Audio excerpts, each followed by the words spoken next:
the busiest man in political journalism, Ryan Grimm, DC bureau chief at the Intercept, co-host of Counterpoint, and host of Deconstructed podcast, and now author of, this is your third book? That's third book, yeah. Wow. The Squad, AOC, and the Hope of a Political Revolution. Congratulations on this one, Ryan. Thank you, sir. Ryan, am I in this one, and why not? Because I was in the last one. You were in the last one, right? Yeah. So you might be. I might be. Okay. Well, I have an index here. I'm gonna have to. I don't have a book handy, but you'll have to do the Washington thing and just go to the bookstore, open the index, look for your name. If it's not in there, you put it back on the shelf. Okay. That's right. All right. I will. I'll do that right after the show. This is you've written about sort of like the movement that brought some of these people, and this is sort of like is like a sequel. Yeah, it's a sequel to your last book. I want to talk just a little bit about this because it really sort of gives an inside sense of what it's looked like from the perspective of those people who are known as a group of like almost like not even quite a caucus, but known as the Squad. Let's just start with that part about it. Like the Squad thing is more of, I don't know, like the description of certain politicians in the past is like young bucks or something, yes. I can't remember the Young Guns. That's right. Those three guys are now gone, Cantor, Ryan, and McCarthy. But the Squad, they don't caucus. In the very beginning, they would text and they would meet and coordinate on votes, like particularly around if you remember, when they came into office, the government was shut down because Trump had shut it down trying to get his wall money.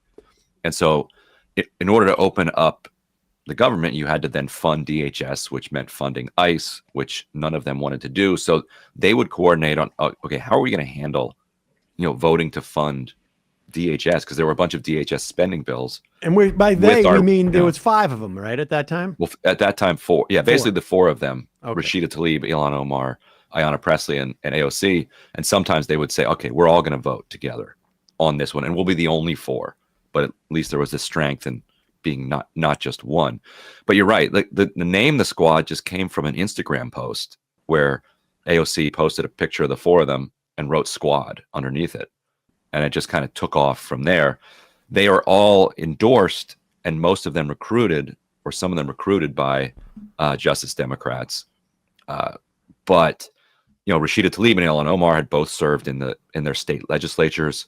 Ayanna Pressley had been a Hillary Clinton supporter in 2016, who was the first African American woman elected, or actually any gender elected, citywide in Boston. She was an at-large city councilor there. So they were not the kind of mode of what Justice Democrats was looking for, which was kind of working class outsiders who were going to come in as populists and storm Washington. The only one that kind of fit that model was the bartender, AOC. But most of their candidates flopped. They were trying to elect 435 at the very beginning, new members of Congress. And so these were kind of the ones that made it through, but they didn't come from the same place. Like they didn't really know each other. Right. They admired each other and respected each other's politics, but they get thrown in, and now they're getting attacked by the Pelosi wing of the party. She's a Speaker of the House, and they're also getting constantly attacked by Trump himself. Plus Fox News is doing 24/7 coverage of them. So it kind of forges them into a unit, but it wasn't something that they kind of, sought out. And just so I can remind everybody, when they come in, the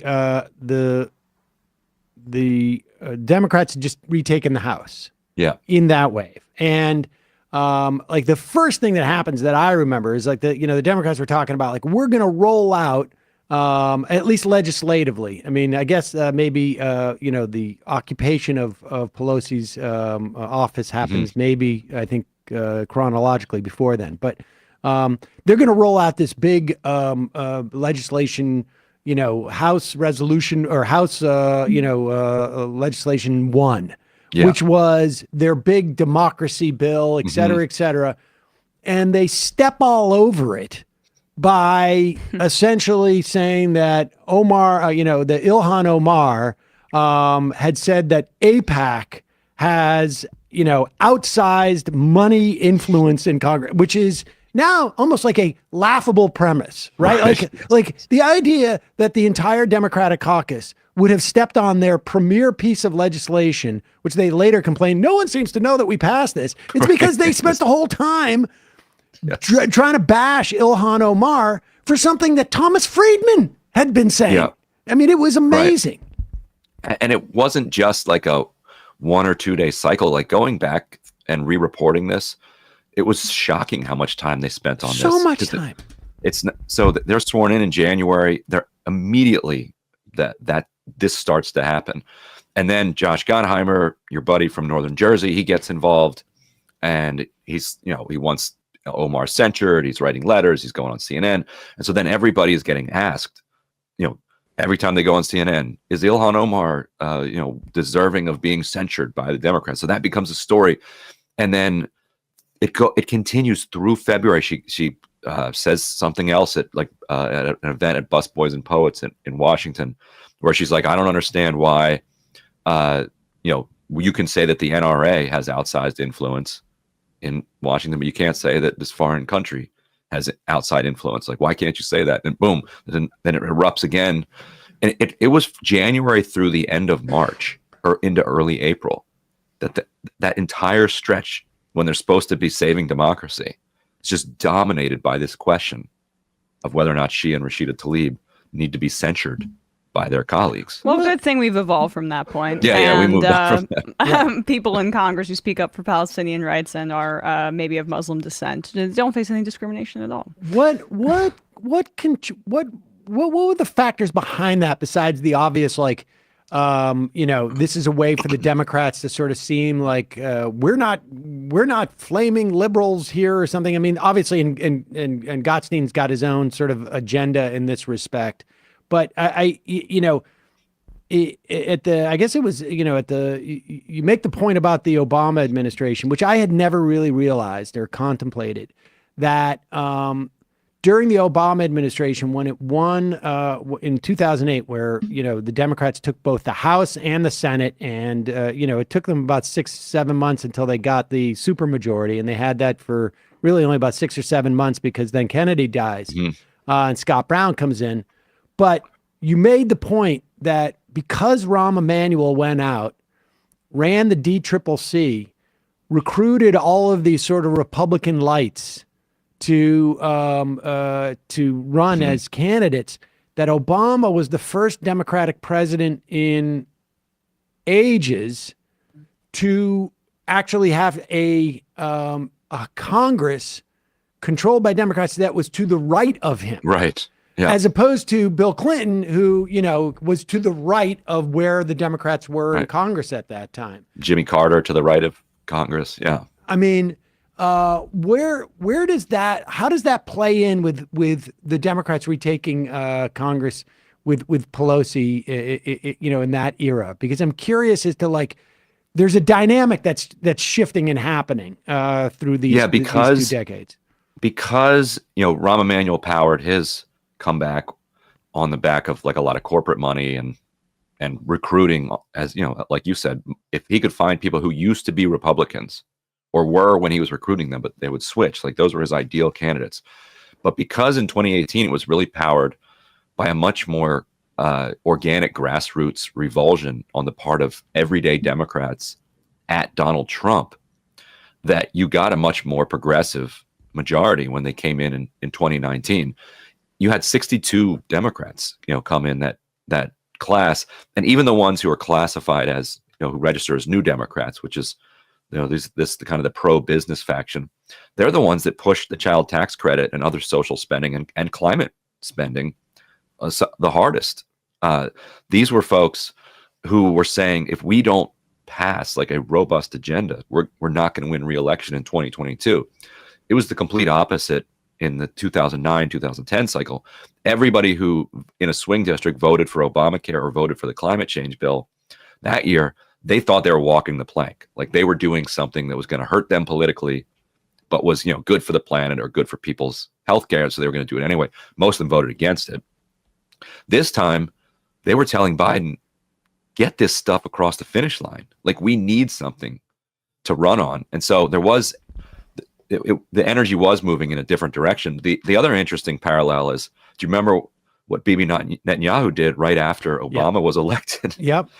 2008. He used that moment where the entire world is celebrating the election of Barack Obama. He invades Gaza. Yeah. And what comes out of that is J Street. Finally in Washington, you get a progressive organization that says we need a counterweight to AIPAC, because this is completely out of control. And so in 2019, that's what you have, the creation of Democratic Majority for Israel, DMFI. Basically, AIPAC doesn't have its own super PAC, and they spin up a super PAC specifically to respond to the 2 Muslim women getting sworn into Congress. And that has a lot to do with why the first several months were all about this. Because this is the kind of pro-Israel lobby seeing, okay, we can't allow these outspoken critics of Israel to gain a foothold in the party. And the interesting thing about, I mean, that explains a lot as to like what was driving that. And of course, everyone knows they're going to spend $100 million to sort of like to sort of further that project. And we'll talk about that in a bit. But let's talk about Pelosi, and particularly in terms of AOC, because what also happens, the difference between 2006 and 2008 in terms of Pelosi's caucus and 2018 or 19, I guess at that point, is that she is now to the right of a considerable amount of her caucus, whereas back in the aughts and the Obama years, she's to the left of and this is really important for people to understand. The relationship is what dictates it. Where they are specifically, if being in the center of the party, 20 years ago meant like, I'm for cutting Social Security. Today, it would mean I'm for expanding Social Security, probably. But that same person wants to be exactly in the center of the party. Right.